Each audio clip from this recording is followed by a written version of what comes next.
बिस्मिल्लाहिर्रहमानिर्रहीम। अस्सलाम वालेकुम नाज़रीन, मैं हूं आपका होस्ट मोहम्मद इकबाल और आप देख रहे हैं अर्ज़ पाकिस्तान। नाज़रीन कराम, आज हमारे पास आपके लिए बहुत ही ज़्यादा ख़बरें हैं और जो बहुत ज़्यादा अहमियत की हामिल हैं, जिनके अंदर सबसे पहले जो ख़बर हम आपके साथ ये शेयर करेंगे शोएब अख्तर और डॉक्टर नमान नियाज़ की, जो कल रिसेंटली इनकी जो फ़ाइट हुई है पीटीवी के ऊपर ऑन ईयर शो के ऊपर, जो इनकी जो सारे चीज़ें देखने को आई हैं सामने। अब ये हम आपके साथ डिस्कस करेंगे कि ये बड़ी वजह क्यों बनी कि ये इस हद तक ये बात चलेगी कि शोएब अख्तर को शो छोड़कर जाना पड़ा। इसके पीछे की जो बड़ी वजह ये है वो हमें ये नज़र आती है कि शोएब अख्तर साहब ने न्यूजीलैंड से विन करने के बाद शोएब अख्तर साहब ने बोला कि हारिस रऊफ़ और शहनशाह अफरीदी इनको बिल्डअप करने में या पाकिस्तान की नेशनल टीम के अंदर खिलाने के अंदर लाहौर कलंदर का बहुत बड़ा हाथ है। तो उसके ऊपर डॉक्टर नोमान नियाज़ ने कमेंट करते हुए बोला कि हारिस रऊफ़ का तो हम मान सकते हैं, लेकिन जो शहनशाह अफरीदी हैं वो अंडर 19 से आते हैं। तो जिसके ऊपर शोएब अख्तर साहब ने बोला कि वो आपकी बात ठीक है, लेकिन उनको पॉलिश जो किया है या लोगों के ऊपर लोगों को इसका जो फेस दिखाया है, वो सिर्फ़ और सिर्फ़ इसका जो क्रेडिट है वो लाहौर कलंदर को जाता है। तो अगर हम देखें तो इसमें कोई बुराई भी नहीं है और कोई गलत बात भी नहीं है या कोई इतनी बड़ी बात भी नहीं है। शोएब अख्तर जो कि पाकिस्तान की तरफ से इन्होंने बहुत सारी अचीवमेंट्स कर रखी हैं, पाकिस्तान का बहुत जगह इन्होंने नाम रोशन किया है। तो ये कोई बुरी बात भी नहीं है, अगर वो अपने कमेंट्स देना चाह रहे हैं तो कोई मेरे ख़्याल से इसमें हर्ज भी नहीं है। जिसके ऊपर डॉक्टर नुमान नियाज़ ने एक रूड रूड मूड करते हुए उनको कुछ ऐसे अल्फाज बोले जिसकी वजह से वो, मुझे नहीं लगता कि किसी भी बंदे को ऑन ईयर पाकिस्तान के नेशनल टीवी के ऊपर जो पीटीवी स्पोर्ट्स है उसके ऊपर बैठ के ऐसे कोई अल्फाज बोलने चाहिए थे। तो हारिस रऊफ़ का तो उन्होंने माना डॉक्टर नुमान नियाज़ ने, लेकिन जब शहनशाह अफरीदी की बात की तो उन्होंने बोला कि नहीं जी, मैं इस बात को नहीं मानता कि शहनशाह अफरीदी लाहौर कलंदर की क्या कहते हैं अपना वजह से आगे नेशनल टीम के अंदर आया है। तो अगर हम इसका कुछ बैकड्रॉप देखें या पीएसएल की तरफ अगर हम देखें तो हमें देखने को यही मिलता है, जब डेब्यू किया था शहीनशाह अफरीदी ने लाहौर कलंदर के लिए, तो जहाँ तक मुझे याद पड़ता है, मैं क्योंकि खुद बहुत बड़ा एक क्रिकेट लवर हूँ, तो जहाँ तक मुझे याद पड़ता है जब ये फर्स्ट सीज़न उसने शहीनशाह अफरीदी ने खेला था, तो इसने राना फवाद जो है लाहौर कलंदर के जो इसको ऑन करते हैं उनसे इन्होंने कोई पैसे नहीं लिए थे। तो ये अब मुझे जहाँ तक ये याद पड़ता है, अगर उन्होंने पैसे नहीं लिए तो उनके लिए ज़ाहिर-सी बात एक बड़ा प्लेटफ़ॉर्म उनको मुहैया कर रहा राना फवाद, जिस वजह से उन्होंने पैसे नहीं लिए और अपनी खुशी का इज़हार करते हुए उन्होंने कहा कि मेरे लिए इससे बड़ी और कोई खुशी की बात नहीं है कि मैं अपने पीएसएल पाकिस्तान सुपर लीग को के साथ लाहौर कलंदर की बड़ी टीम के साथ खेल रहा हूँ और बड़े-बड़े स्टार्स के साथ खेल रहा हूँ।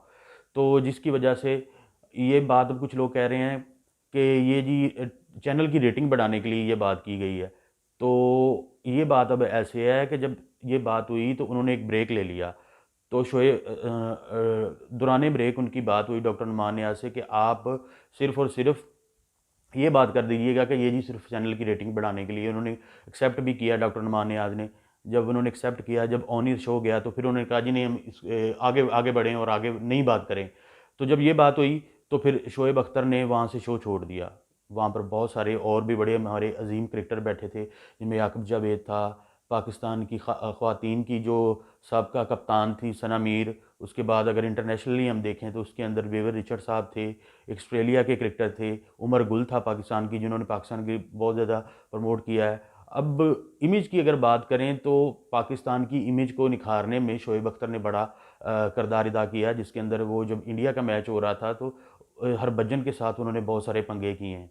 और बहुत सारी जगह पे उन्होंने पाकिस्तानी टीम को प्रमोट किया है, हर लेवल पे जाके, हर जगह पे जाके उन्होंने पाकिस्तान के हक़ में बात की है। तो अब हमें ये देखना पड़ेगा कि अगर ये बात किसी को डिग्रेड नहीं करती, तो या अगर डिग्रेड करती है, अगर डिग्रेड नहीं करती तो उसका क्या पहलू है, अगर डिग्रेड करती है तो उसका क्या पहलू है। जहाँ तक मुझे लगता है, मेरी अपनी ज़ाती ओपिनियन है, ये बात एक इंटरनेशनल क्रिकेटर जो कि शोएब अख्तर हैं उनको भी डिग्रेड करती है और पाकिस्तान ने एक अच्छी खासी दूसरी फतह हासिल की थी, ये पाकिस्तान और पाकिस्तान की टीम को भी डिग्रेड करती है। तो आप हमें कमेंट सेक्शन में ज़रूर बताएं कि इसके अंदर अब पीटीवी जैसे बड़े इदारे को इसके अंदर क्या लाएअमल करना चाहिए कि वो उनको क्या नौकरी से निकाल देना चाहिए, तो हम आपके कमेंट्स का वेट करेंगे। दूसरी बड़ी खबर जो इंडिया में मुसलमानों को लेके है कि इस वक्त मुसलमानों के क्या हालात चल रहे हैं, क्योंकि आरएसएस और बीजेपी जो हैं वो बेलगाम घोड़ा है और मुसलमानों को कुचलता जा रहा है। नाज़रीन कराम, मुसलमानों को तो वो कुचलता जा रहा है और उसके साथ साथ इंडिया के जो हिंदू हैं, जो हम जिसे सेकुलर हिंदू कह सकते हैं, वो भी उनमें महफूज नहीं है। अब हम यूँ कह सकते हैं कि बॉबी देओल जो कि सनी देओल के छोटे भाई हैं और धर्मेंद्र इनके वालिद, बड़ा अरसा इन्होंने फ़िल्मों में काम किया, बॉबी देओल ने भी किया, सनी देओल ने भी किया। बड़ी बहुत बहुत उन्होंने सनी देओल साहब ने पाकिस्तान के मुखालिफ फ़िल्में बनाई और बड़ा क्रेडिट लिया हिंदुओं की आरएसएस शिवसेना से, और वो बहुत ज़्यादा उनको इंडिया में पसंद भी करते हैं। लेकिन हमारे यहाँ पर जो भी बात है वो बात सिर्फ़ और सिर्फ बॉबी देओल की है। बॉबी देओल की बात करने का मकसद सिर्फ़ और सिर्फ इतना है कि प्रकाश झा, इंडिया के एक नामी ग्रामी डायरेक्टर हैं, वो एक सीरीज़ शूट कर रहे हैं नेटफ्लिक्स के लिए, आश्रम, जिसके अंदर अब हिंदुओं की पता नहीं क्या मसला है, या उनको, या वो जो ये आरएसएस, और स्पेशली मैं ये भी बात कर लूँ कि हिंदुओं की, पूरी हिंदुओं की बात नहीं हो रही, उसमें कुछ अच्छे हिंदू भी हैं, ये सिर्फ़ और सिर्फ आरएसएस और बीजेपी की तंग नज़री की बात हो रही है। तो इसके अंदर अगर हम बात करें तो सिर्फ़ इस तरह हमें यही दिखाई देता है, दंगा फ़साद, खून, कत्ल व गारत, चाहे वो मुसलमान का हो, चाहे वो या वो बंदा हो जो उनकी बात नहीं मानता, ख़्वाह वो हिंदू ही क्यों ना हो। तो अब उनको जब उन्होंने पकड़ा, और पकड़ के जेल के का एक शूट हो रहा था, उसके अंदर पकड़ के प्रकाश झा जो उनके डायरेक्टर हैं, बड़े नामी गिरामी डायरेक्टर हैं, पकड़ के उनके मुँह पर कालिक पोत दी। और उसके बाद उनको ये वार्न भी किया कि अगर हमारे हाथ बॉबी देओल लग गया तो हम उसकी भी ऐसी की तैसी कर देंगे। नाज़रीन किराम, ये कोई छोटा या कोई नॉर्मल ख़ानदान नहीं है जिसकी मैं बात कर रहा हूँ इंडिया में, हिंदू ख़ानदान। ये बहुत बड़ा ख़ानदान है जो कि एक अरसे से इंडिया के अंदर फ़िल्म्स बना रहा है, और बहुत सारे इंडिया के लिए, और ये एक बड़ी चीज़ मैं आपके लिए ये भी कोट कर दूँ कि इंडिया के अंदर इनके जो घर वाले हैं, 3 रुकन असम्बली रहे हैं इंडिया के अंदर। और हम ये देखते हैं कि इतनी तंग नज़री और इतनी अपनी जान छुड़ानी मुश्किल हुई है। और चंद दिन पहले की खबर ये है कि एक मुस्लिम लड़का रिक्शे में अपनी छोटी बच्ची के साथ जा रहा था, तो उन्होंने, हिंदुओं ने, चंद उबाश लड़कों ने, चंद उबाश लोगों ने पकड़ लिया, जो आरएस, और मैं ये भी बार बार बता रहा हूँ कि सभी हिंदू बुरे नहीं हैं, इसमें अच्छे हिंदू भी हैं। तो मैं एक चंद उबाश लड़के जो कि जिनका तल्लक आरएसएस और बीजेपी से था, उन्होंने उसको पकड़ के और उसको मारना शुरू कर दिया और ज़दोकोब करना शुरू कर दिया, और बोला कि तुम बोलो जय श्री राम, बोलो जय श्री राम बोलो। भाई वो मुसलमान है, वो जय श्री राम क्यों बोलेगा? तो आप मतलब कि ये करके उससे क्या साबित करवाना चाह रहे हो? तो ये सारे एक्ट करने के बाद, ऐसी बहुत सारी बातें करने के बाद, मेरे ख्याल से सिर्फ़ और सिर्फ जो हिंदू हैं वो अपना वोट बैंक जो है वह तगड़ा करना चाह रहे हैं। और उसके बाद बम्बई में एक कराची के नाम से रेस्टोरेंट है, आरएसएस और बीजेपी की जो तंजीम साजी है, ये वहाँ पर भी गई और जाकर उनको बोला कि भाई हमें आपका ये कराची नाम वाला रेस्टोरेंट पसंद नहीं है, तो लिहाजा आप इसका नाम चेंज करो। आपके वालिद या आपके वालदैन के अंदर जो भी लोग यहाँ से हिजरत, पाकिस्तान से हिजरत करके आए हैं इधर, आप, हम आपको मानते हैं। वो भी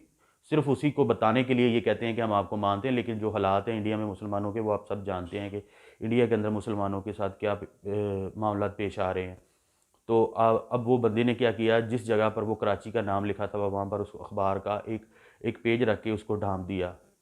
तो कुछ अरसे बाद टाइम इंडिया वाले को पता चला, वो भी उनके पास है, उन्होंने कहा कि मैं मामला को ख़राब नहीं करना चाहता। जब आप ये बात सुन रहे हैं तो आपको खुद ही आइडिया हो जाना चाहिए कि एक बंदा अगर कह रहा है कि मैं मामला को ख़राब नहीं करना चाहिए, तो इसका मतलब ये है कि दैट्स मीन कि वहाँ पर आप कितना माइनॉरिटी को हकूक़ हैं, या वो उनकी कितनी अप्रोच है, या उनकी कितनी ताकत है कि वो एक बंदे को आइडिया है कि टाइम इंडिया से ज़्यादा